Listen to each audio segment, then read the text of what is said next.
Software engineering हम क्यों कर रहे हैं? इसमें एक बड़ा शब्द है सॉफ्टवेयर, यानी कि आप सॉफ्टवेयर बना रहे हैं, आप कोई ऐप बना रहे हैं, आप कोई वेबसाइट बना रहे हैं, है ना, इसी तरीके की चीजें आप बना रहे हैं।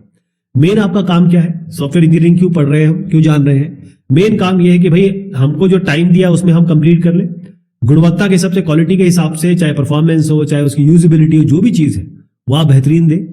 और ऐसा सॉफ्टवेयर दें कि यूजर ने आपसे खेत मांगा है, आप खलिहान ना दें। यानी जितने भी फंक्शन और फीचर, जो वो फंक्शन मांग रहा है कि भाई ये काम होना चाहिए, फीचर इसमें ये चीजें हमें मिलनी चाहिए, वो सारी चीजें आप स्टेक होल्डर को यानी कस्टमर को, एंड यूजर को दें। मेन काम सॉफ्टवेयर इंजीनियरिंग का यही है, उसका अभ्यास हम इसीलिए करना चाहते हैं।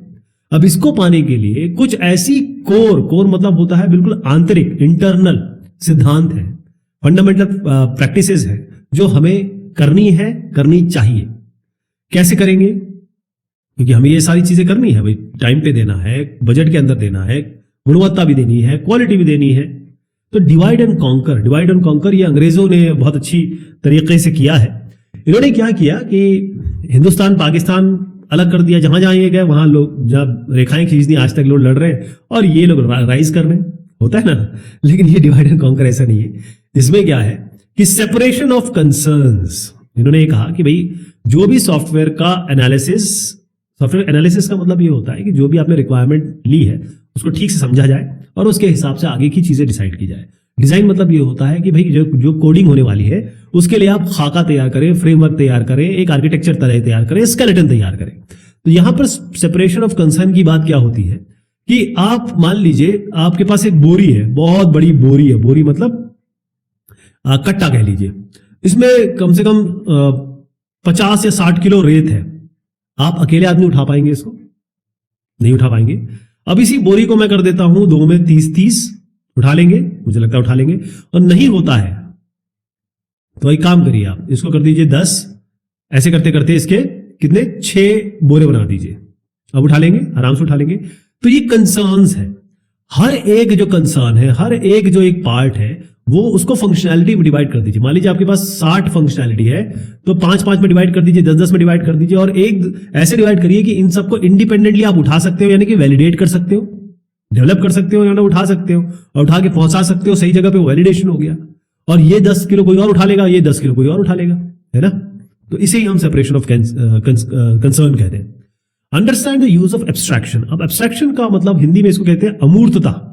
एब्स्ट्रैक्शन का मतलब यह है कि जब कोई आपके घर में पहली बार आता है, फर्स्ट डे, तो आपके पूरे घर को देखता है, यानी वो हाई लेवल व्यू है उसका, हाई लेवल व्यू है ना। फिर वो आपके घर में अगर मान लीजिए 1 हफ्ते रह लेता है तो आपके वो कमरों को जान जाता है, लोगों के बारे में जान जाता है, फिर वो एक मिडिल लेवल आपका हो गया ना। उसके बाद जब वो कुछ और दिन रह लेता है, मान लीजिए 2 महीने 6 महीने रह लेता है, तो वो ये भी जान जाता है कि देखो ये नल चूता है, ये जो है इसकी कुंडी खराब है पीछे वाले दरवाजे की। तो इसे एब्स्ट्रैक्शन कहते हैं।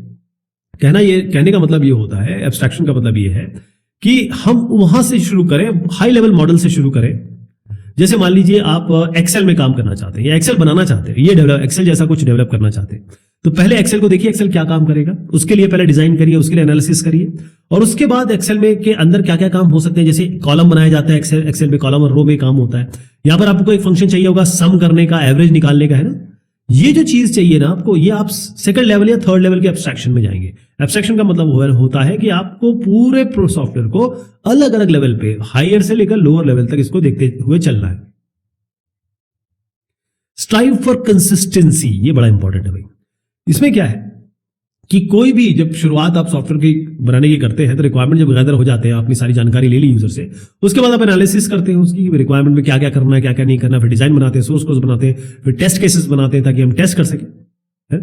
अब इसमें क्या है, कंसिस्टेंसी का मतलब ये है, अब इसको एग्जांपल से मैं समझाता हूं आपको। मान लीजिए आपको किसी ने कहा कि एक वेब ऐप बनाइए, ये वेबसाइट बनाइए। अब आपने पेज डिजाइन किया, अब इस मान लीजिए 50 पेज है। पहला पेज आपने डिजाइन कर दिया ब्लू में, दूसरा कर दिया ग्रीन में, एक में मेन्यू यहां पर है, अगले वाले में मेन्यू यहां पर है, तो गलत हो जाएगा। एर्गोनॉमिकली, यानी कि आप अच्छे से इंसानी यूज, मोस्टली लोग सीधे हाथ से यूज करते हैं, तो मेन्यू वहां दीजिए जहां पर वो आराम से यूज कर सके, और कोई मूक बधिर हो वो भी यूज कर सके। कहने का मतलब ये है कि सारे कलर, सारे स्कीम, वो सब आपको कंसिस्टेंट फॉलो करनी है, एक रूपता रखनी है उनमें। Focus on the transfer of information जैसे मैंने कहा कि अगर आप आधी अधूरी बात करेंगे तो काम नहीं चलेगा। यहां पर क्या होता है कि यहां पर मान लीजिए आपने एक एप्लीकेशन बनाया और यहां पर अपना कोड लिखा, वो कोड मान लीजिए कोई काम करता है, मान लीजिए डेटा लेके आता है, तो वो डेटा जाएगा, वो डेटाबेस से लेगा। यहां पर आपका इंटरफेस है, ये इस इंटरफेस को आपको बहुत जो, क्योंकि डेटा फ्लो यहीं से कर रहा है और डेटा फ्लो यहीं से आ रहा है, चाहे आप किसी नेटवर्क से बात कर रहे हो तो आपका ये इंटरफेस हो गया, नेटवर्क इंटरफेस हो गया, डेटाबेस इंटरफेस हो गया। तो यहां पर अगर आपने कुछ चूक कर दी तब नुकसान होगा आगे चल के सॉफ्टवेयर का। Build software that exhibits effective modularity. अभी मैंने आपको सेपरेशन ऑफ कंसर्न बताया था, उसमें मैंने आपको ये बताया था कि भाई बड़ी चीज को छोटे छोटे भाग में डिवाइड कर दीजिए, जो छोटे छोटे आपने भाग में डिवाइड किया उसी को मॉड्यूलर, यानी कि ग्रैन्युलरिटी बढ़ा रहे हैं आप, मॉड्यूलर कर रहे हैं उसको, है ना, और उससे काम आसान हो जाता है।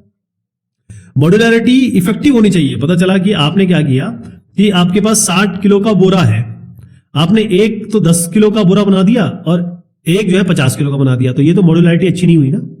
ठीक है जी। तो यहां पर क्या है, दो चीज आती है, कोहेजन और कपलिंग। कोहेजन कपलिंग बार बार मैं बोलूंगा, उसको समझने की कोशिश करिए। कोहेजन मतलब आपने एक फंक्शन लिखा मान लीजिए ऐड करने का, दूसरा फंक्शन लिखा आपने मान लीजिए मल्टीप्लाई करने का। बहुत सिंपल एग्जांपल ले रहा हूं, ये बहुत ही नेव लोगों के लिए है। तो ये जो फंक्शन काम कर रहा है ऐड, इसके अंदर जितनी भी लाइनें लिखी होंगी, जो भी काम हो रहा है, इन लाइनों में, इन कामों में अच्छी खासी कोहेजन होना चाहिए। ठीक है जी।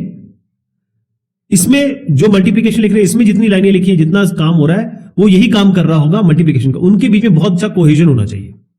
लेकिन ये जो दोनों फंक्शन है ऐड और मल्टीप्लिकेशन, इनके बीच में कपलिंग, मतलब इनके बीच में डिपेंडेंसी, कपलिंग जिसे मैं कह रहा हूं, वो कम से कम होनी चाहिए, मिनिमम होनी चाहिए। तो कोहेजन मतलब एक फंक्शन या एक मॉड्यूल के अंदर की बात कर रहा हूं, उनमें बहुत स्ट्रांग कोहेजन होना चाहिए, क्योंकि वो जो काम कर रहे हैं वो पूरी तरीके से वही काम करें। ऐसा ना हो कि ये ऐड का भी काम, ये जो वाला फंक्शन है ये मल्टीप्लिकेशन का भी काम कर रहा है, ऐसा नहीं होना चाहिए। और दो अलग अलग जो मॉड्यूल है उनके बीच में कपलिंग मतलब इंटरडिपेंडेंसी कम से कम होनी चाहिए। इसी का मतलब ये है। Look for patterns. अब जो चीज ऑलरेडी बन चुकी है उसी का यूज कर लीजिए, या जो तरीका आपने अपना रखा है उसी का वही तरीका अपनाइए आप। क्योंकि इससे क्या होता है कि जब इंटीग्रेशन का समय आता है, जब आप कॉम्प्लेक्स सिस्टम बनाते हैं, तो बहुत आसानी होती है, क्योंकि ऑलरेडी आप कर चुके हैं या आपके पास तरीका है।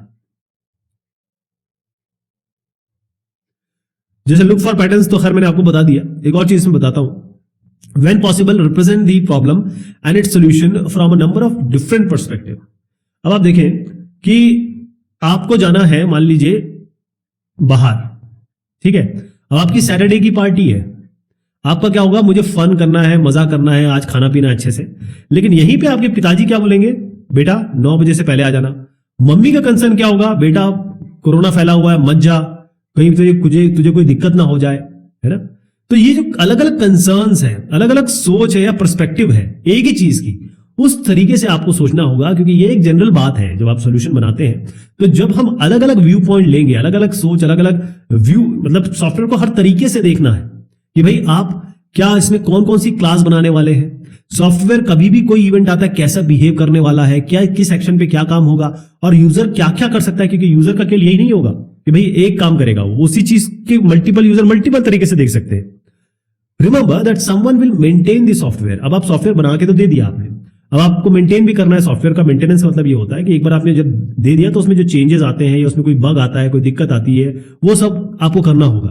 तो लॉन्ग टर्म में जब भी आप सॉफ्टवेयर को मेंटेन करते हैं या किसी दूसरे एनवायरनमेंट में इसको परिवर्तित करते हैं, तो यहां पर दूसरा आदमी करता है, तो उसके लिए डॉक्यूमेंटेशन अच्छा होना चाहिए। इतने सारे बग ना छोड़ दें, इतनी सारी दिक्कतें ना छोड़ दें, इतने सारे एरर ना छोड़ दें कि आगे चल के वो आपको दिक्कत करे। ठीक है। और जब भी यूजर आपसे कोई कैपेबिलिटी या कोई चीज डालने की बोल रहा है या चेंज करने की बोल रहा है, तो उसके लिए आपको तैयार रहना चाहिए।